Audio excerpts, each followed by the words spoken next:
All right, let's jump right in. Today, we're looking at a miracle that was so much more than just a healing.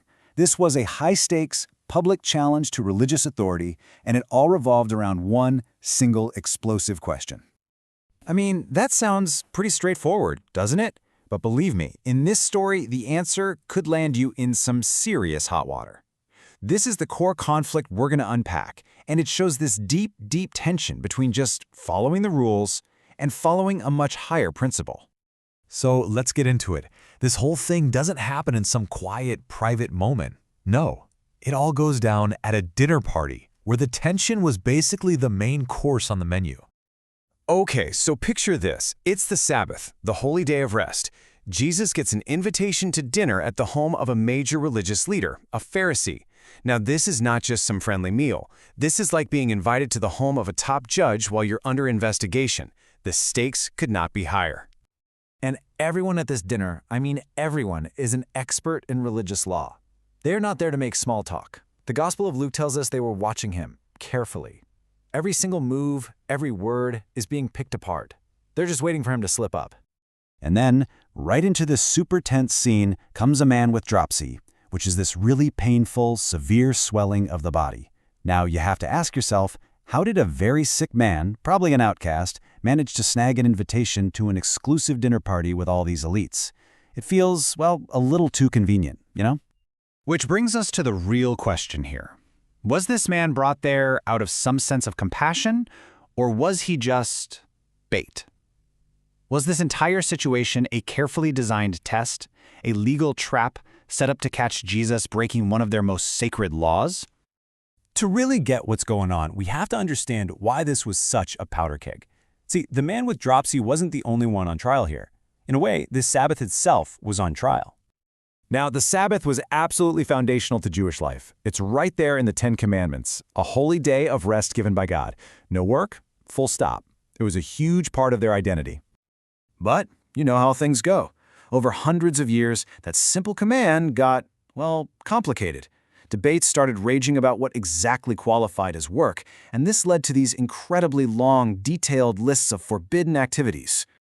And this is where you really see the two big ideas clashing. On one side, you have this very strict, legalistic take. To them, healing an illness that wasn't immediately life or death, well, that counted as work, and that made it illegal on the Sabbath. But on the other side, you have the original prophetic intent of the law, the whole idea that the Sabbath was meant to be a day of restoration, of mercy, of kindness, a day for doing good. Okay, so let's see how this all comes to a head. The stage is set, everyone's watching, the trap is laid, and the sick man is right there. Jesus knows exactly what's happening, and he decides it's time to make his move. But here's the brilliant part. Instead of just walking right into their trap, Jesus completely flips the script on them. This whole thing is about to become a masterclass in strategy. He stops being the one on trial and becomes the prosecutor. He puts the question directly to all the legal experts in the room. Is it lawful to heal on the Sabbath or not? And with that one question, he's trapped them. If they say yes, they undermine all their own strict rules. If they say no, they risk sounding cruel and completely heartless. It's a perfect checkmate. But he doesn't even wait for them to answer. While they're all stuck, caught in their own legal dilemma, Jesus just acts. He heals the man right there and sends him on his way. The crime has been committed, in plain sight. So, now what are they going to do? But he's not done. Oh no. The masterclass continues. He just demonstrated the principle, mercy.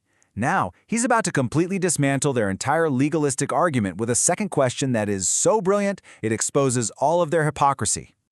And this is just genius. He uses a simple, common-sense example that nobody could possibly argue with. Of course you'd rescue your child or your valuable animal on the Sabbath. So he pins them with the obvious follow-up. If your property is worth saving, isn't a human being worth healing? So, how do these brilliant legal minds, these experts in the law, respond to this completely airtight argument? Nothing. They said absolutely nothing. They had no answer. Their silence was basically a confession. They knew he was right. And their inability to answer, well, that was the verdict. Yeah, that silence proved his argument completely. But this moment was about so much more than just winning a debate. It was about revealing the entire purpose of the law itself. And this is the crucial point to get. Jesus wasn't acting like some outlaw, trying to tear down tradition. No, he was showing that he had the authority to reveal the law's true intent. He was showing them that the whole point of the law wasn't to trap people, but to free them. So let's break down the key takeaways from this whole encounter. First, Jesus asserts his divine authority, not just to heal, but to interpret the very law of God. Second, he establishes a powerful new pecking order. Human compassion comes before rigid rules. Third, he totally reframes the law's purpose from just restriction to restoration.